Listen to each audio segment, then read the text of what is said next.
In this video, I'm going to uncover why customer experience is so important in the real estate industry.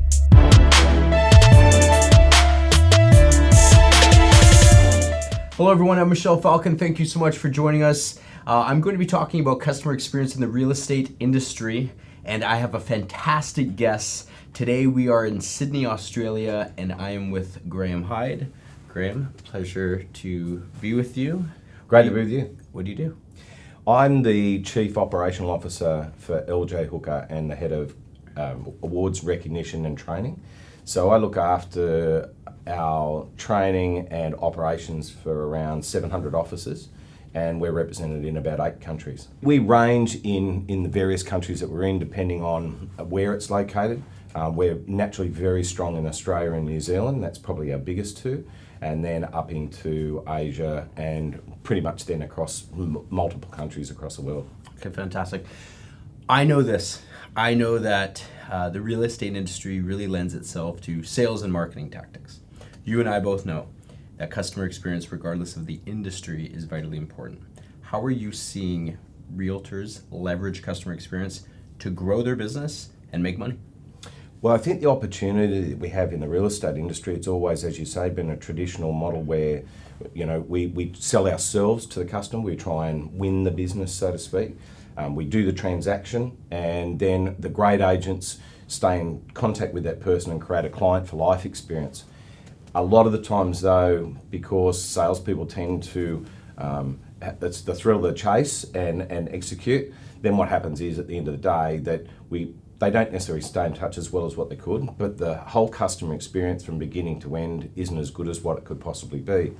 And I think the opportunity that we have, if we can understand it more of what today's customer is looking for and create an experience online, virtually, before we actually get to the transaction, and then post-transaction to create a client for life scenario, that we would spend a lot less money on marketing and advertising ourselves, and we would have a pipeline of quality clients. Customers of today in the real estate industry, what are they looking for and what's most important to them? Well, I think, you know, there's no doubt, you know, that customers have become very internet mobile, and because they can research now probably more powerfully than they've ever done before. When you look at mobile phone usage in the world, it's currently sitting around 2 billion people have a smartphone, and by 2020 it's going to be 3 billion people. So what they're doing is they're mobile and they're on the search. So they can research you, they can research the brand, they can research how your real estate transaction should go, they can research recent sales in the area, property data from all over the world. It's all at their fingertips. So what we need to do is we need to have a really strong digital presence, but also start the customer experience there. We've got to be easy to find, easy to search for, but more importantly, make sure there's quality content for the consumer to be able to use. Last night you and I spoke about customer experience and its role in digital marketing. Do you think realtors of today are ready for a digital marketing presence? Are they prepared, or are they still doing things like it's 2002? I think probably as an industry, we probably do things like it's 2002, more than what we must market, you know, to today's customer. And I think today's customer is much more savvy because a lot more younger people now are in the property market, and they're looking to either, you know, buy property, want to rent property, and they're the future sellers of tomorrow. We've got to start understanding these people communicate differently. There's a different language that's happening at the moment, and I think if we could get ourselves a little bit more savvy around how this consumer is wanting to interact with us. And I think that for us, it used to be in 2002 that the consumer would come to us when they get to the point where they, you know, want to start their journey. I think they've already started their journey by the time they get to us now. I think they've done the research and they're meeting us much later in the transaction rather than early, because of the fact that they've got so much information available to them. Okay. When we spoke about customer acquisition, we agreed that it might be best to have 10 loyal customers than 25 ones that only come to see the show once. Sure. How can realtors leverage tactics to increase customer loyalty? I think a lot of the time, we traditionally say, well, if somebody comes through the transaction and at the end of it you give them a nice gift and you send them out a letter once a year as an anniversary letter, that's enough. Well, those days are gone. I think now it's got to be that we have to continue to provide quality content to those people in the right way, so that person, when they want to renovate the home, when they want to landscape the home, when they want to retile the bathroom, and any lifestyle information we give them to help them enjoy the life they've got in the property more. If we could help people do that long term, we create clients for life. And our repeat and referral business in this industry, it's a relationship industry. That's what we do in our business, build relationships. It just so happens we transact real estate. And I think the interesting part is, if we could maintain a really good quality relationship with these people long term, the repeat and referral business will sit at probably 80 to 90%, which is what a lot of our top performers in our business do. They don't have to advertise themselves, put their face on billboards, because they are probably attracting 90 to 95% of their business from repeat and referral customers. And we know that repeat and referral customers are the most important in a lot of respects, because you don't have to, they trust you almost straight away.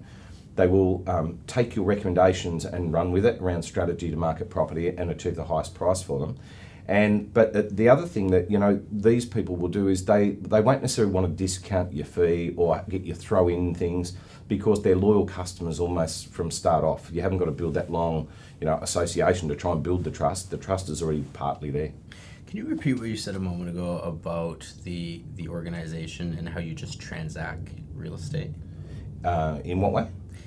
You had said something very clever, and you had said it a couple times in the past few days that I've been with you, about LJ Hooker is a company that services clients. We just happen to transact real estate. Oh, sure. What's that saying again? Okay, so we're in the relationship business. That is our business, to build lifetime relationships with people. It just so happens that we are in the real estate business, so we transact real estate as part of this relationship that we're in. So I think our people, if you're being very well skilled, as many of them are, it wouldn't matter what we were transacting. It just means that real estate is what we happen to transact. So what we call in our business is helping people make their real estate dreams come true. In fact, their family dreams, their aspirations come true through real estate. And as I said, creating a client for life mentality and attitude, and growing your business by taking vested interest in the client's needs, not our needs, and being customer-centric, not ego-centric, is where I see the future of real estate going. We know that a business that succeeds is one that has strong relationships, whether you're in B2B, B2C, whether you're selling shoes or real estate. Why don't some realtors get it? I think they're either, when they were employed in the real estate industry, maybe they weren't hired or recruited from a customer experience point of view. I think they were possibly recruited by people that were looking at the transaction, looking at the bottom line.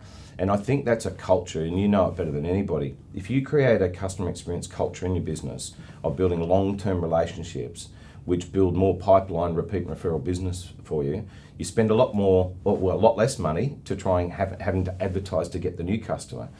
We meet in our business, we're very fortunate, through open homes, we meet so many customers in a lifetime of real estate. If we look after those people, we will never have to advertise for a new person, because we will be transacting with those people all the time and helping them, whatever their dreams are in real estate, we'll make those dreams come true for them.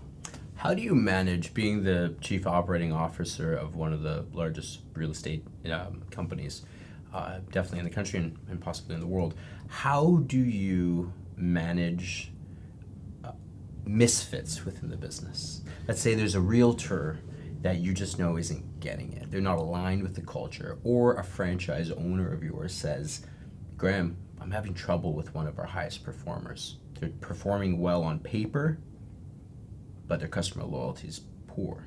How do you manage that? Okay, so we use a net promoter score type system where we survey every single one of our customers on how we performed.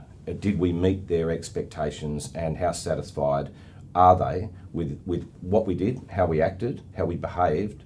And if you've got somebody that has a bad attitude around this, which is what a lot of the times it is, they just don't get it, we've got to give them the opportunity to say, we've got to provide you with more training. So we've got a pretty amazing learning management system here that based on the Net Promoter Score that they get from the consumer, which is their client, we can then give them the video and the training that they need to increase that knowledge and awareness around customer experience. And it happens on the spot, which means we can remedy whatever's missing out of the discipline of great customer experience. We can actually do that quite quickly.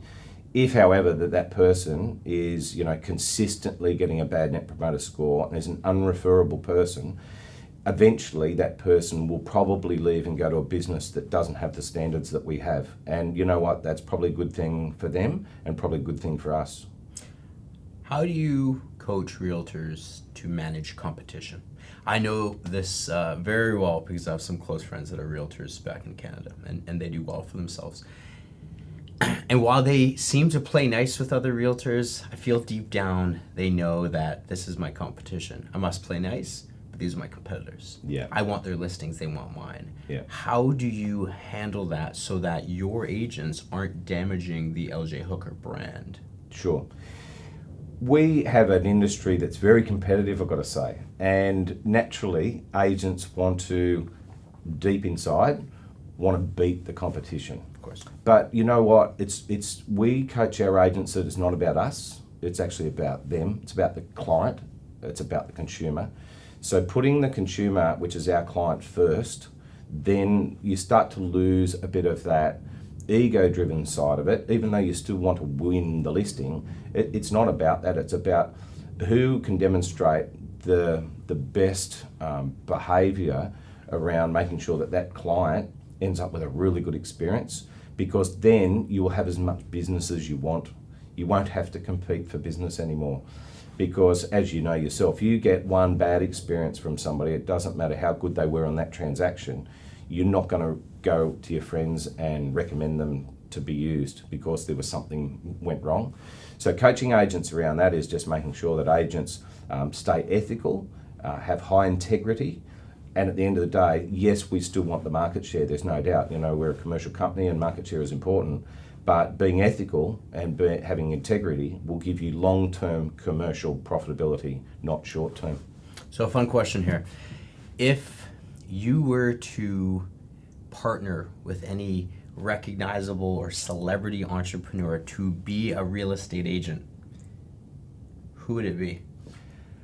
It'd be yourself, naturally. Thank you. I think I would kill it in real estate. For me, I think someone like Richard Branson would do an amazing job because he's so customer focused. Sure. You've seen it with every single one of his brands. But his charisma, his personality, sure. He kind of has that bravado as well too. So is there anyone that you would feel like that CEO or that individual would be an amazing realtor? Yeah, look, I think anyone that's customer centric in real estate is always going to do well. And I think it comes back down to the culture that you grow in the business. Our culture in LJ Hooker is very much a family cultured business. So, and family means caring, and that's what we do well. In fact, probably in the past to our detriment a little bit, because we're actually too nice. We're not assertive enough to ask for the business if we think the person's not quite ready. I think there's a fine line between being assertive and being pushy, and we don't want to be pushy, but we do need to be assertive and we do need to ask for the business. So that culture comes back to having the right people in the business that are coaching our agents and developing our agents, and even at our franchise level, that culture's got to flow all the way through. So I think we've got, in our business, 700 entrepreneurs that are great at their business and are building good teams, but our awareness of the customer experience in the up to, into 2020s and 30s is where we've got to be more aware of change. Because as I said, consumers now have much more opportunity and there is much more competition on this planet. So we need to make sure that we're in that digital footprint, because a lot of times we're getting interviewed online before we even know we're being interviewed. Right. So who would it be? Who, if you could put the LJ Hooker cape on any Well, recognizable look, you individual? probably touched on it with Richard Branson. Like he's still got to be one of those people that has built a great business through the fact that he's customer centric. You know, everything is driven by the customer, and then he accommodates it. And I learnt really early in my real estate career from a good mentor of mine that said, just find out what people want and give it to them, and make them go wow. And if you can do that, it's a pretty simple business at the end of the day. How long have you been in real estate? Just going 20 years. Okay, so I have two very close friends, Mark Burrows and Peter Judaki, who are realtors in Vancouver.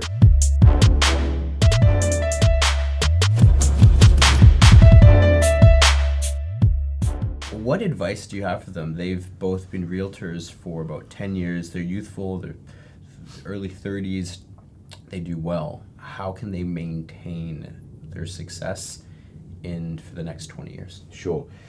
Comes back to a couple of things, I think, Michel. First of all, you must stay relevant. You must be relevant through your communication skills, relevant through your knowledge of the marketplace, and relevant through the trends that are happening in real estate and expectations of consumers. If you stay relevant, that's great.